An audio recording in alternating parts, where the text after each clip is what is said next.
और साथ ही काका सिंह मोहनवालिया को एक अवार्ड भी मिलता है। और अवार्ड देने वाली जो दो संस्थाएं होती हैं वो दोनों के दोनों प्रो खालिस्तानी संस्थाएं होती हैं। और यही बंदा दिलजीत दोसांझ का मैनेजर है। नमस्ते दोस्तों, पिछले कई दिनों से हम न्यूज चैनल पर केवल एक ही खबर देखते आ रहे हैं और वो है किसानों का फार्म बिल्स के अगेंस्ट प्रोटेस्ट। इन प्रोटेस्ट में कई बार जब न्यूज एंकर से जाकर किसानों से पूछा कि आप बताइए ये फार्म बिल्स क्या हैं, इन बिल से आपके जीवन पर क्या असर पड़ने वाला है, तो कई सारे किसान इसका जवाब देने में असफल रहे। तो आइए हम लोग समझते हैं कि आखिर ये बिल क्या है और इन बिल से भारत में क्या क्या बदलाव आएंगे। तो सबसे पहले हम इन तीनों बिल्स के नाम जान लेते हैं। जो फर्स्ट बिल है उसका नाम है the farmers produce trade and commerce promotion and facilitation act 2020। जो सेकंड बिल है उसका नाम है the farmers empowerment and protection agreement on price assurance and farm services act 2020। और जो थर्ड बिल है उसका नाम है the essential commodities amendment act 2020। जो पहला बिल है उसके अनुसार किसान अपनी फसल पूरे देश भर में जहां वो चाहे जिसे वो चाहे उसे बेच सकते हैं। राज्यों के बीच और शहरों के बीच माल बेचने का किसी भी प्रकार का कोई भी प्रतिबंध नहीं होगा। अभी तक क्या होता था, सन 1950 में भारत में एपीएमसीज यानी कि agricultural produce marketing committees, Hindi में कृषि मंडियां स्थापित की गई थी। भारत में लगभग 7,000 एपीएमसीज यानी कि मंडियां हैं जिनमें किसान अपनी फसलें ले जाते हैं बेचने के लिए, लेकिन वे अपनी फसलें विक्रेताओं को या दुकानदारों को नहीं बेचते। वे अपनी फसलें बेचते हैं बिचौलियों को, जो फिर आगे दुकानदारों को या विक्रेताओं को वो फसलें बेच देते हैं। इस बिल के अंतर्गत किसान अपनी फसलों को मंडी के बाहर भी बेच सकते हैं और फसलों की बिक्री के ऊपर सरकार किसी भी प्रकार का टैक्स नहीं वसूलेगी। अब बात करते हैं इस एक्ट से भारत में क्या क्या बदलाव आएंगे और किस किस तरह के फायदे किसानों को और ग्राहकों को मिलेंगे। किसानों को अपनी फसलें बेचने के लिए ज्यादा ऑप्शंस मिलेंगे, साथ ही वे बेहतर दामों पर अपनी फसलों को बेच पाएंगे।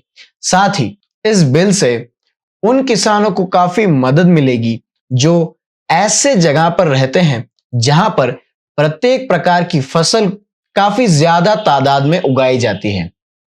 किसानों को उसी फसल के लिए काफी अच्छे दाम मिल जाएंगे और साथ ही भारत के ऐसे क्षेत्र जहां पर उसी प्रत्येक प्रकार की फसल की शॉर्टेज है, कमी है, वहां के ग्राहकों को कम दामों में वो फसल मिल जाएगी।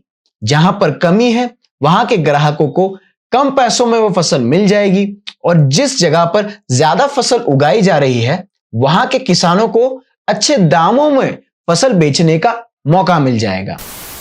जो दूसरा बिल है उस बिल के तहत किसान होलसेलर्स के साथ, रिटेलर्स के साथ, बड़े उद्योगपतियों के साथ पहले से निर्धारित राशि के ऊपर एक कॉन्ट्रैक्ट कर सकते हैं कि भविष्य में वो यह प्रत्येक फसल कितने दामों पर किसानों से खरीदेंगे। इस बिल से किसानों को यह फायदा मिलेगा कि जो मार्केट का रिस्क है, कौन सी फसल के दाम कब कम हो जाएंगे और कब बढ़ जाएंगे, यह कोई नहीं कह सकता। तो यह जो मार्केट के रिस्क है, यह रिस्क किसानों से हटकर उद्योगपति या फिर उन बिजनेसमैन पर चली जाती है। वह जो नुकसान मार्केट के रिस्क से किसान को हो सकता है, वह नुकसान वे उद्योगपति या बिजनेसमैन झेलने की क्षमता रखते हैं। साथ ही इस बिल के आने के कारण किसान जो कुछ सालों पहले तक आत्महत्या कर लेते थे, वह काफी कम हो जाएगा, यहां तक कि कुछ सालों बाद यह बात खत्म भी हो सकती है। साथ ही इस बिल से किसानों को अपनी फसलों का काफी अच्छा दाम मिल जाएगा। जो तीसरा एक्ट है the essential commodities amendment act, इसके तहत जो आवश्यक वस्तुओं की सूची है उनमें से प्याज, आलू, दाल, अनाज और तिलहन जैसी चीजों को निकालने की बात की जा रही है, जिससे किसानों को इनका अच्छा दाम मिल पाए। ये तो बात हो गई तीनों बिल्स की। मैं ये बिल्कुल नहीं कह रहा हूं कि ये बिल अच्छे हैं या बुरे, इनका विरोध होना चाहिए या नहीं। आप लोग खुद समझदार हैं। जो मैंने जानकारी दी है इससे आप खुद समझ सकते हैं कि ये बिल किसानों के हित में है या उनके हित में नहीं है। अब बात करते हैं कनाडा और अमेरिका से आने वाली वो उन वीडियोस की जिसमें इंग्लिश एक्सेंट वाली पंजाबी में इन बिल्स का विरोध किया जा रहा है। आपकी जानकारी के लिए बता दूं, कनाडा और अमेरिका जैसे डेवलप्ड देशों में इस तरह के कृषि कानून या इस तरह के कानून पिछले कई सालों से लागू हैं। यहां तक कि भारत के बारे में यह कहा जाता था कि भारत एक ऐसा देश है जहां पर इतने बड़े पैमाने पर खेती होती है, उत्पादन होता है, तो इस तरह के नियम, इस तरह के रेगुलेशंस इंडिया में क्यों नहीं है, जिससे कि किसान का भी फायदा हो और ग्राहक का भी फायदा हो। MS स्वामीनाथन, जिन्हें फादर ऑफ ग्रीन रिवॉल्यूशन भी कहा जाता है, उन्होंने रिसेंटली सरकार की तारीफ करते हुए कहा है कि सरकार ने काफी अच्छे से भारत के एग्रीकल्चरल सेक्टर को हैंडल किया है। उन्होंने यह भी बताया कि सरकार ने उनके बताए हुए सुझावों को भी इंप्लीमेंट किया है। ये सुझाव उन्होंने तब दिए थे जब वो नेशनल कमीशन ऑफ फार्मर्स के चेयरमैन थे। अब बात करते हैं पंजाबी आर्टिस्ट दिलजीत दोसांझ के बारे में। रिसेंटली कंगना और दिलजीत के बीच में एक कंट्रोवर्सी हो गई थी, जिसके बाद काफी सारे लोग दिलजीत दोसांझ को खालिस्तानी कहने लगे थे। जब मैंने इसके ऊपर रिसर्च शुरू की तब मुझे दिलजीत के बारे में कुछ बातें पता चली। अब रिसर्च करते हुए मुझे जो बातें पता चली वो मैं आपको बताता हूं। दिलजीत दोसांझ का एक मैनेजर है जिसका नाम है काका सिंह मोहनवालिया और यह बंदा यूके का सिटीजन है। काका सिंह मोहनवालिया के नाम पर यूके में एक ट्रस्ट रजिस्टर्ड है जिसका नाम है धर्म सेवा रिकॉर्ड्स। अब ये जो धर्म सेवा रिकॉर्ड्स है इसके अंदर काफी सारे गाने बनाए जाते हैं, जैसे कि straight out of Khalistan volume 1। यह संस्था खालिस्तान के लिए गाने बनाती है और यह संस्था काका सिंह मोहनवालिया के नाम पर रजिस्टर्ड है और यही बंदा मैनेजर होता है दिलजीत दोसांझ का।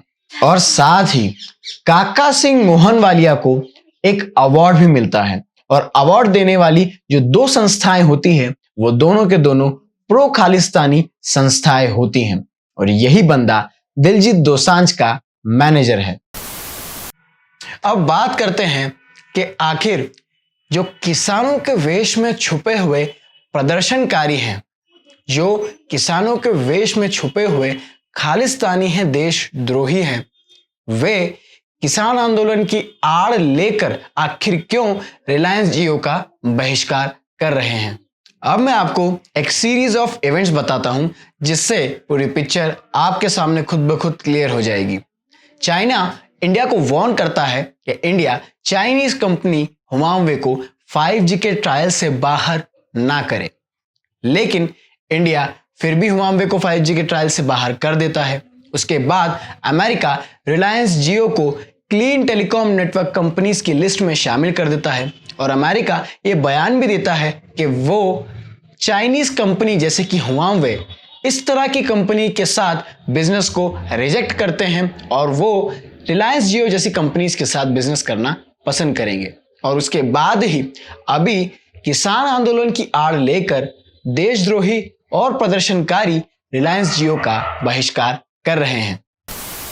अब बात करते हैं कि क्या किसान आंदोलन एक्सपोज हो चुका है। यहाँ किसान आंदोलन के एक्सपोज होने से मेरा मतलब उन प्रदर्शनकारियों से है, उन देशद्रोहियों से है जो किसान आंदोलन की आड़ लेकर के अपना प्रोपेगेंडा स्प्रेड कर रहे हैं, अपने मतलब के लिए केवल किसानों का उपयोग कर रहे हैं। अभी हाल ही में सोशल मीडिया पर और न्यूज़ चैनल में ये बात साफ साफ देखी जा रही है, साफ साफ फोटोज और वीडियोस देखे जा रहे हैं जिसमें प्रदर्शनकारी अपने हाथों में देशद्रोहियों के जैसे कि शर्जील इमाम, उमर खालिद और ऐसे ना जाने कितने देशद्रोहियों के पोस्टर्स लेकर उनकी रिहाई की मांग कर रहे हैं। आप लोग क्लियरली फोटोज में देख सकते हैं जो किसान या फिर जो देशद्रोही जो किसान बनकर वहां बैठे हैं, जो अपने आप को किसान बता रहे हैं, उनके लिए रोटी बेलने की मशीन का आयोजन किया गया है, ट्रैक्टर आवास का आयोजन किया गया है, पिज्जा के लंगर लग रहे हैं वहां पर अति आधुनिक मशीनरी है जो उनके ट्रैक्टर या उनके व्हीकलों के लिए वहां पर लाई गई है, उनके लिए फुट मसाजर मशीन्स हैं, उनके लिए क्या कुछ नहीं है। तो यह सब चीजें कहीं ना कहीं से तो फंड हो ही रही होंगी। किसान आंदोलन अब पूरी तरह से एक्सपोज हो चुका है जब से वहां पर बैठे प्रदर्शनकारियों ने देशद्रोहियों को रिहा करने की मांग की है।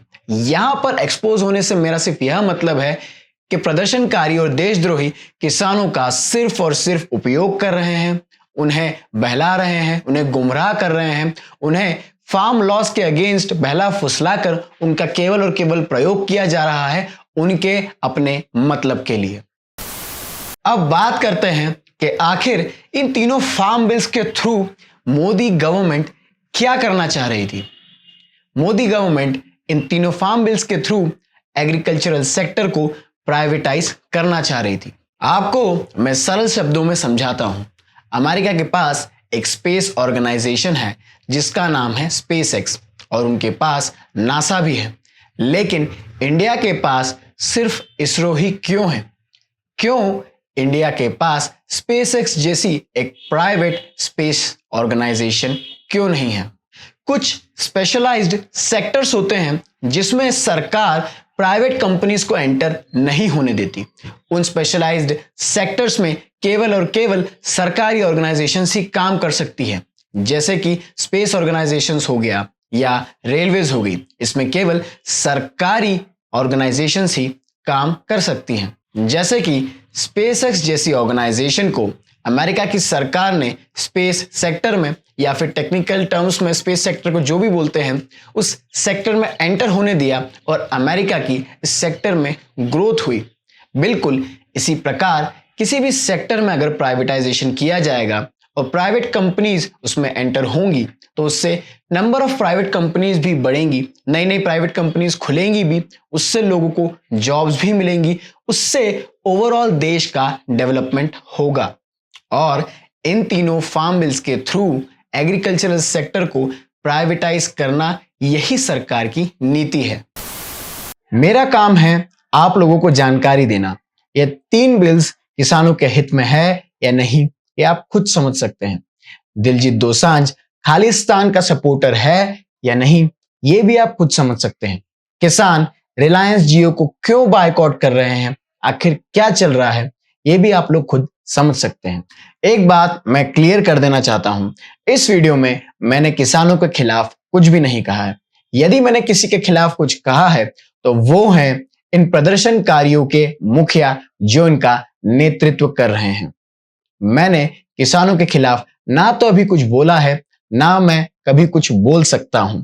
मैं सदैव ही किसानों के साथ हूं और उनका हित ही चाहूंगा। उम्मीद करता हूं आप लोगों को मेरी सारी बातें समझ में आई होंगी, आपको ये तीनों बिल्स ये तीनों एक्ट्स आपको समझ में आए होंगे। इस वीडियो को देखने के लिए आपका बहुत बहुत धन्यवाद।